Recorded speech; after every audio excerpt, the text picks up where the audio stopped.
प्रारंभ होता है द्वादश स्कंद। द्वादश स्कंद में ही कलयुग के राज्यवंश का वर्णन, कलयुग के राजाओं के धर्म का वर्णन श्री वेद व्यास जी महाराज करते हैं। श्री सुखदेव जी महाराज कहते हैं, हे राजन परीक्षित, कलयुग में पाप चरम सीमा पर होगा और मूर्खों की पूजा होगी। हे राजन, ज्ञानी अभाव में रहेंगे, ज्ञानी कष्ट पाएंगे, मूर्खों की पूजा होगी। और हे राजन, जिसके पास धन अधिक होगा वह न्याय को अपने बस में कर लेगा, अपने अनुकूल कर लेगा और उसी की समाज में मान प्रतिष्ठा भी होगी। भगवान श्री सुखदेव जी महाराज राजा परीक्षित से कहते हैं, हे राजन, जब कलयुग में पाप चरम सीमा पर होगा तो संबल ग्राम मुखस्य ब्रह्मणस्य महात्मनः भवने विष्णु यश सह कलकिह प्रादुर्भविष्यति। हे राजन, संबल नाम के ग्राम में विष्णु यश नाम के ब्राह्मण के यहाँ भगवान अवतार लेकर के आएंगे और भगवान के इस अवतार का नाम होगा कल्कि। तो बोलिए कल्कि भगवान की जय। सुखदेव जी महाराज कहते हैं, हे राजन, जिस समय कल्कि अवतार भगवान अवतार लेकर के आएंगे उसी समय से सतयुग का प्रारंभ हो जाएगा।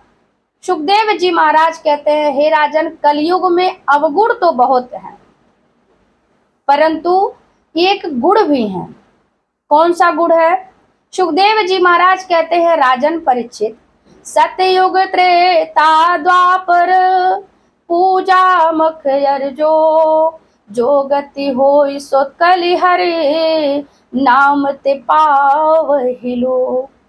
सुखदेव जी कहते हैं, हे राजन, सतयुग में जो बहुत घंटे तक बैठ करके पूजा करना पड़ता था, 1-2 घंटे नहीं, 24 घंटे, 48 घंटे, 36 घंटे तक बैठ करके पूजन करना पड़ता था, तब जाकर के भगवान प्रसन्न होते थे, तब जाकर के व्यक्ति को मोक्ष मिलता था, उनकी परम गति होती थी। आया त्रेता युग, त्रेता युग में बड़े बड़े यज्ञ करने पड़ते थे, अनुष्ठान करने पड़ते थे। फिर आया द्वापर युग, द्वापर युग में तपस्या करने पर भगवान नारायण की प्राप्ति होती थी। इसलिए हे राजन, कलियुग केवल नाम आधारा, सुमेरे सुमेरे नर उतर ही पारा। कलियुग केवल नाम आधारा, जान लेहु जो जान लिहारा। सुखदेव जी महाराज कहते हैं, हे राजन परीक्षित, कलयुग एक ऐसा युग है कि भगवान श्री हरि नारायण अपने भक्तों पर बड़ी कृपा की है। चारों युगों में इतना वो रहता था कि जप तप तपस्या करना पड़ता था, बड़े बड़े यज्ञ करने पड़ते थे, सतयुग त्रेता द्वापर में, तीनों युगों में। परंतु कलयुग एक ऐसा युग है कि जो भगवान श्री हरि नारायण का आराधना कर लेने मात्र से ही व्यक्ति का कल्याण हो जाएगा। सुखदेव जी महाराज कहते हैं कि हे राजन परीक्षित, कलयुग में भगवान श्री हरि नारायण का संकीर्तन करने मात्र से व्यक्ति को मोक्ष गति की प्राप्ति हो जाएगी। आगे सुखदेव जी महाराज कहते हैं, हे राजन, 7 दिनों तक मैंने तुम्हें श्रीमद् भागवत महापुराण की कथा सुनाई और आज जितने तुमने प्रश्न किए मैंने सभी प्रश्नों का उत्तर दिया। और हे राजन परीक्षित, अब कथा विश्राम की ओर जाती है, अब कथा विश्राम की ओर जा रही है,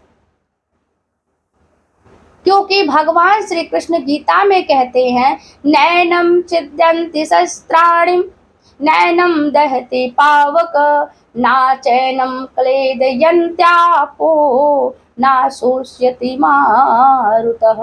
हे राजन, आज कथा विश्राम की ओर जाती है, अब ये 7वां दिन कथा है। क्या अब भी तुम्हारे मन में कोई संशय है? तुम्हें मृत्यु से भय है? क्योंकि हे राजन, नैनम छिद्यन्ति शस्त्राणि, आत्मा को कौन मार सकता है, कौन काट सकता है, कौन जला सकता है? श्रीमद् भगवत गीता कहती है कि आत्मा को ना कोई काट सकता है, ना कोई जला सकता है। और ना ही इसे कोई भिगो सकता है।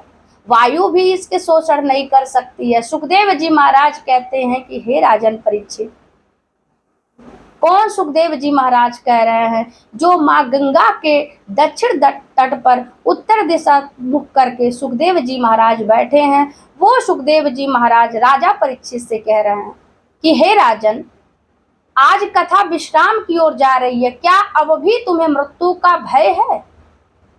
सुखदेव जी महाराज के चरणों के पास में राजा परीक्षित बैठे हैं और हाथ जोड़ करके विनम्र निवेदन करते हैं। सुखदेव जी महाराज से राजा परीक्षित सुखदेव जी महाराज के बिल्कुल पास में हो गए हैं और हाथ जोड़ करके निवेदन करते हैं कि हे गुरुदेव, आपकी कृपा से, हे गुरुदेव, आपकी कृपा से मुझे मेरे स्वरूप का बोध हो गया है। 7 दिनों में आपने श्रीमद् भागवत महापुराण का कथा रसपान करा करके मेरे अंदर से मृत्यु का जो भय था वह नष्ट हो चुका है। सुखदेव जी महाराज से राजा परीक्षित कहते हैं कि हे गुरुदेव, आपने 7 दिन तक श्रीमद् भागवत महापुराण की कथा को श्रवण करा करके मेरे अंदर जो मृत्यु का भय था, जो संशय था प्रभु, वो नहीं है, अब नष्ट हो चुका है। सुखदेव जी महाराज से इस प्रकार से राजा परीक्षित निवेदन करते हैं। और देखिए, श्रीमद् भागवत महापुराण मृत्यु के भय से हमें मुक्त कर देती है। राम कथा हमें जीवन जीने की कला सिखाती है, तो श्रीमद् भागवत महापुराण हमें मृत्यु के भय से मुक्त कर देती है।